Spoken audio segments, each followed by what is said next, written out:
Hi everybody, BionicDance here. First of all, I think I want to say thank you to everybody who gave me well wishes and expressed concern yesterday. I was a little surprised actually. I mean, this is the internet.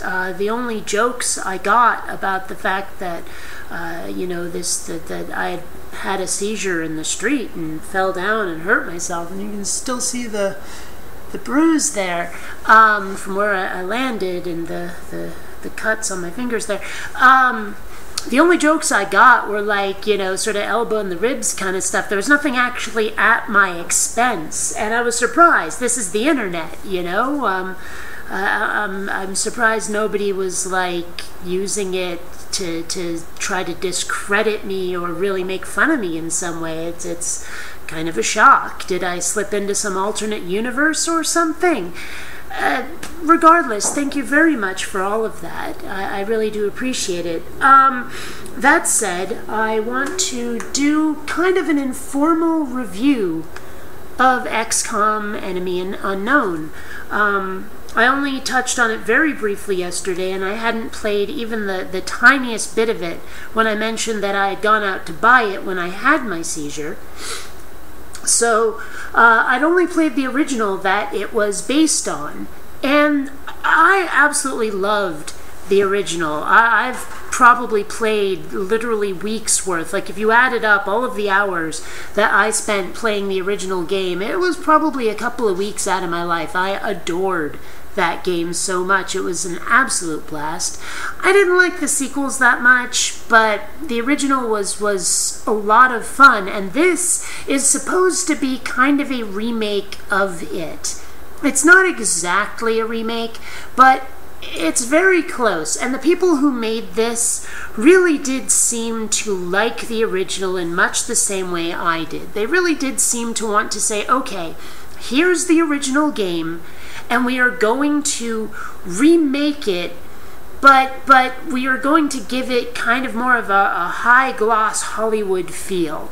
But we want you to feel like you're playing the original game. If you loved the original game, you're not going to be going, oh no, this is not going to be the Michael Bay version of the original game. This is going to be a lot of fun, and it's going to look better. And for the most part, they succeeded. I have to say, they did. I mean, the tactical combat, the squad combat, is still turn-based, and it is very pretty. Mind you, it's not action points based anymore. The soldiers, when you go out on missions to actually take UFOs or to stop terror missions when the UFOs would terrorize cities, or when I don't know, whatever else you would do. I mean, because, well, for those of you who don't know, XCOM, basically UFOs are terrorizing the Earth. Essentially. They are doing experiments on humans, all kinds of stuff. It's kind of like when the X-Files was happening, they made this game. And it's sort of like X-Files meets War of the Worlds in many ways. You are this organization called XCOM, and you build bases around the world, and you build facilities with like alien containment and laboratories and workshops and all kinds of things where you capture aliens with soldiers and bring them back and bring their technology back, reverse engineer it, build your own gear, and go out and take down aliens with better gear. Excuse me, and eventually you find their secret base and take that down, which is essentially the game. And when you go out, I mean, you have this base that you're building, and it's modular and stuff. And when you go out and find the aliens out in the world, you have this sort of top-down, strategy-based, turn-based game where you direct this squad to go out and fight the aliens, basically. And the way it worked, the original game, you had each squad member had action points, a certain numerical value, a numerical number of action points that they could spend. And firing a weapon cost a certain number of action points. Walking from one square to another cost a certain number of action points.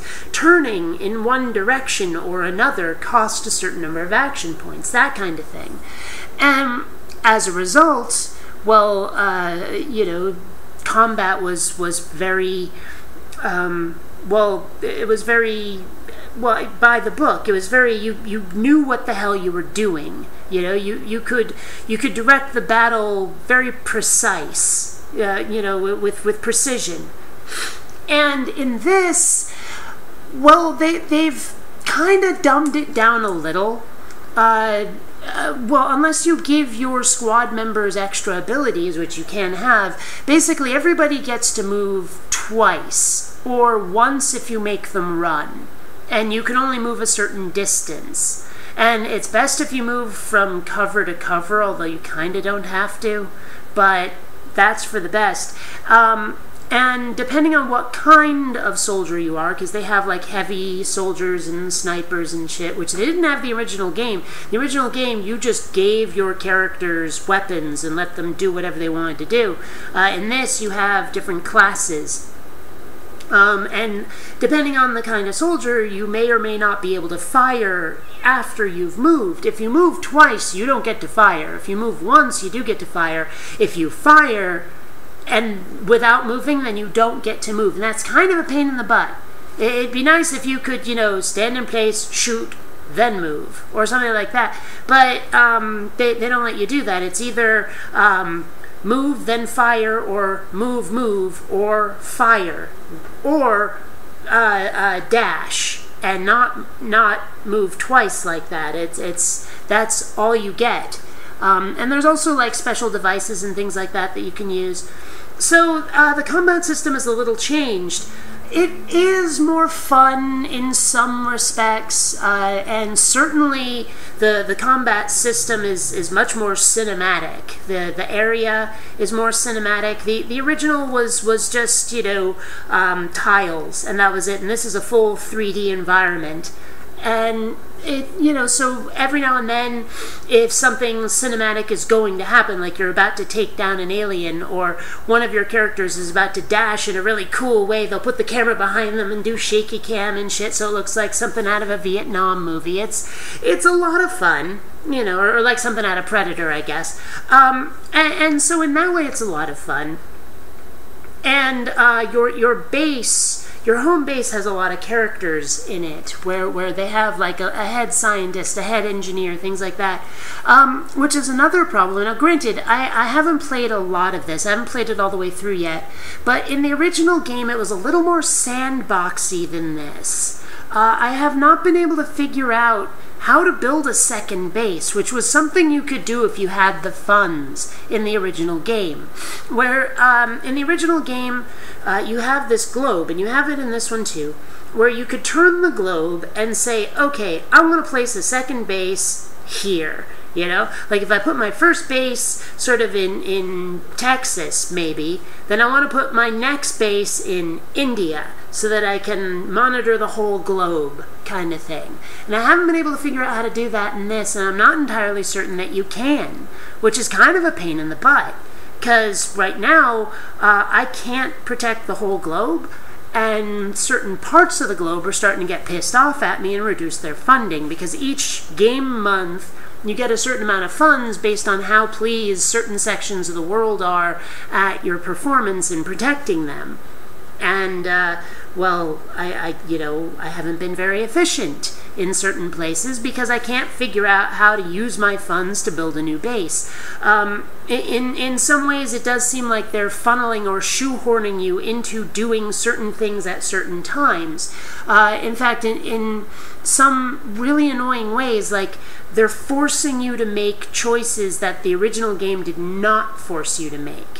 Where it's like if you speed up time until the next event comes up, until the next UFO shows up, or the next terror site or abduction site shows up, inevitably 3 will show up in different places in the world, and you have to choose which one to pick. and each one of those comes with different rewards, and each of those places are probably going to be somewhere that you don't want to get more tents at you on the map.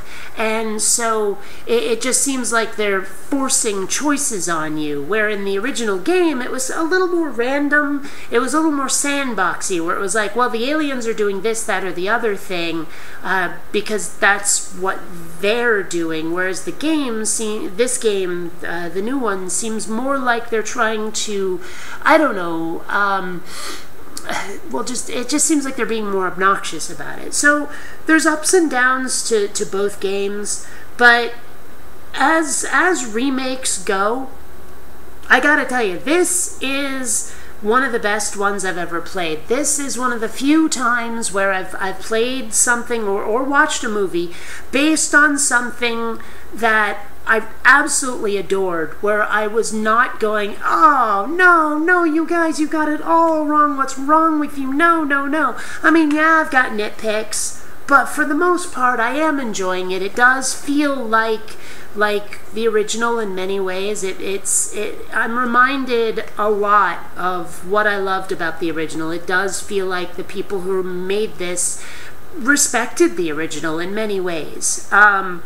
I kind of wish it wasn't a 360 game. I kind of wish it was a PC game. I think maybe that's part of the problem, is that it was made for a console system, and so they had to, well, I don't want to say dumb it down, but there is a mindset to console games that doesn't seem to exist as much in PC games. Like the whole forcing you into making choices kind of thing, it feels very console-esque to me in many ways.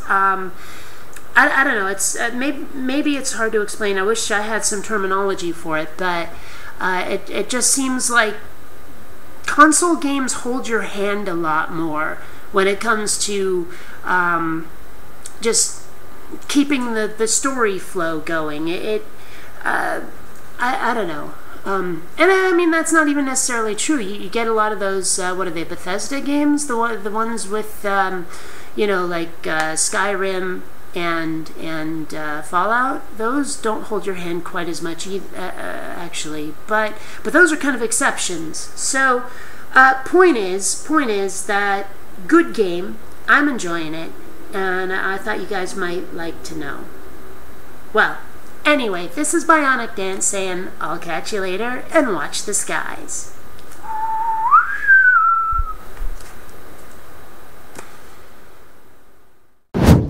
Please take the time to rate this video. And hey, if you dig what I do, subscribe. And please visit my Zazzle store, where you'll find all kinds of BionicDance merchandise. Now rate this video, citizen, or we put you on the probulator.